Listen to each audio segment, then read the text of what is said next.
This is a story of how in 1981 Australia launched a fight against skin cancer with help from a yellow cartoon seagull and an irritatingly catchy jingle. Slip, slop, slap. It sounds like a breeze when you say it like that.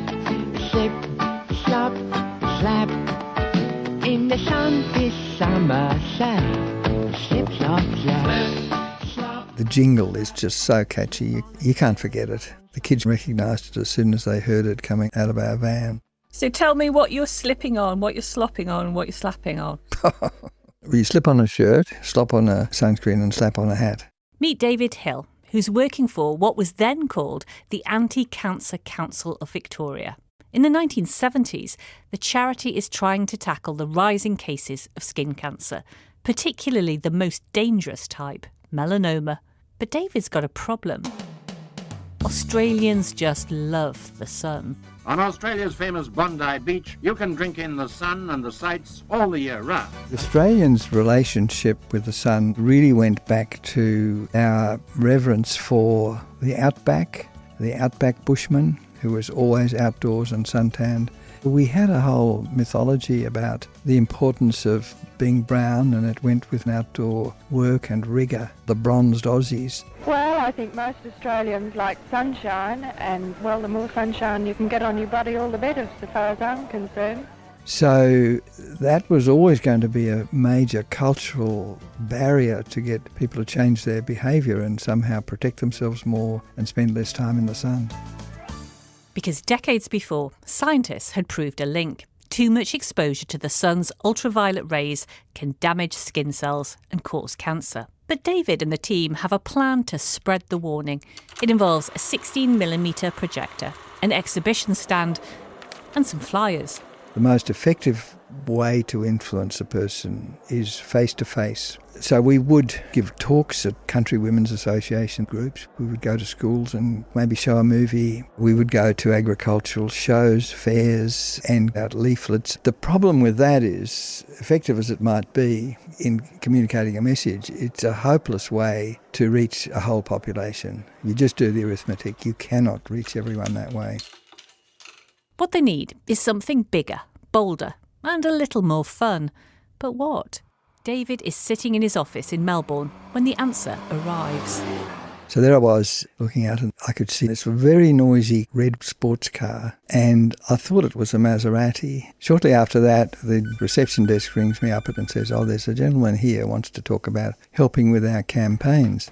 Up came a gentleman called Phillip Adams, who's in Australia almost a household word, a very distinguished broadcaster, who then started up one of the leading advertising agencies in the world. So up he came and said, look, I want to help if I can. And we said, well, this is the new challenge, is our skin cancer prevention. It involves, unfortunately, confronting the iconic bronzed Aussie image. He said, I'll think about that.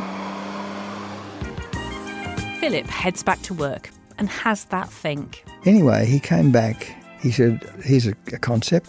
It's a cartoon seagull called Sid, who's wearing beach shorts and a wide smile. It actually looks nothing like a seagull. Now he's yellow and blue. He's got a long beak. He flaps around. And I would say that he doesn't have the somewhat objectionable personality of live seagulls. Sid is also dancing while putting on sun cream, a t-shirt and a hat. It's the start of what becomes known as the Slip Slop Slap campaign. And Phillip said, I reckon I can get some top talent to collaborate on this. Enter composer Peter Best and animator Alex Stitt, both well known in the ad industry. And like Philip, they're prepared to work for free. So this brilliant trio then got together to create this singing commercial with the jingle. The sun's shining down, we're so desperate to brown. But skin cancer isn't so hot, no it's not. So if you take a run or work in the sun, should you sizzle like a sausage? Most certainly. Do you remember the jingle, David? Don't make me sing the whole jingle. There it goes. Slip, slop, slap. It sounds like a breeze when you say it like that. Slip, slop, slap. So it goes on. How many verses? I don't know. 4 or 5 verses. And it ends up, don't sizzle like a sausage. Slip Slop Slap. Slip on a shirt, slap on sunscreen and slap on a hat. That is brilliant. Why do you think it works? Oh, gosh. Look, the whole thing is very engaging. It's friendly, but it also acknowledges that we're doing things we enjoy doing. You can still enjoy the beach, you can still enjoy your cricket and tennis, but you can do them more safely. We couldn't wait to get it out there. In early 1981, the 60-second commercial is launched across TV and radio stations in the state of Victoria. We particularly wanted the ads on in the summer, the most relevant time, obviously, and it's pretty quiet commercial advertising on the broadcast media in the summer. And so they had more availability, and we had, for no cost at all, almost commercial levels of reach for this campaign. But most importantly, the message needs to get to the generation of children who are growing up in the sun. Volunteers are sent out with Sid the Seagull brochures, posters and stickers. They would go around to the beach resorts in Victoria with this big camper van, and they'd turn on their music as they were coming to pull up near the beach. So I remember I was present at one. I heard them coming with the jingle, and then suddenly thousands of kids, it seemed, were on their feet racing towards the van because they recognised the jingle and thought, oh, this would be fun. Were they singing the song? They were singing it, exactly. So the jingle is definitely catchy. In fact, if it's not already stuck in your head, I'll eat my sun hat. But does it actually change people's behaviour? We did some interesting studies, and one was based on Grand Slam tennis events. So you've got Wimbledon, the French Open, the American Open and the Australian Open. We went down to the stadiums and we took pictures of the crowd, and you can't tell whether they were using a sunscreen, but you can certainly tell whether they're wearing a hat. And there were significant differences. By that stage, our Australian tennis crowds were wearing hats in much greater numbers than they were at Wimbledon or in America or in France. So we took heart from that data, and there were a number of other studies to reassure ourselves that we were getting somewhere.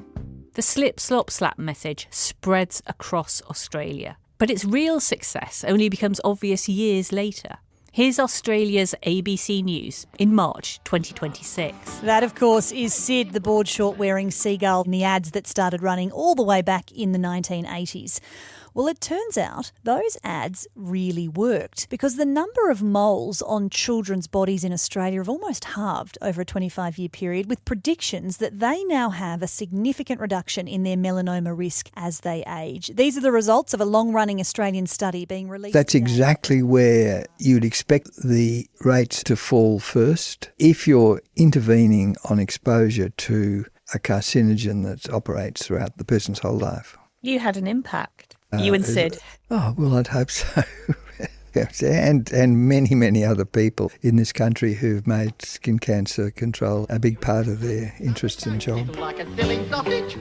Sid and the campaign were adopted in many other countries, including New Zealand, Denmark and the United States. Professor David Hill became head of the charity, now called Cancer Council Victoria, before retiring in 2011. He was speaking to me, Jane Wilkinson, for Witness History.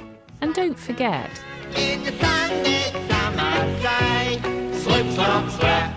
And if you want more sunshiny tales from Witness History, look out for the world's first solar-heated home, how Club Med changed holidays, and the day that the world looked up. Then tell your friends and remember, hit subscribe wherever you get your BBC podcasts. Thanks loads and bye for now. Imagine being here. Scientists have made the atomic bomb. The first one was dropped on a Japanese city this morning. Here. During the meeting, Mr. Mandela was informed of the government's decision regarding his release. And here. Witnesses have spoken of a wall of water that swept coastlines in Sri Lanka, Indonesia. Hear from the people who were there. He heard me praying while he was shooting, and he just stopped. And he said, I'm not going to. I'm going to leave you here to tell the story. Now, when you have a spy, and you're following the spy, it doesn't get any cooler than that. Witness History brings you first-hand accounts. Merkel gets up and says, I'm going, and Tusk says, I'm locking the door, nobody's leaving, you're reaching a compromise, or you're not leaving this room. Was it shopping carts that made you rich? Well, they didn't make me poor. Listen now. Search for Witness History wherever you get your BBC podcasts.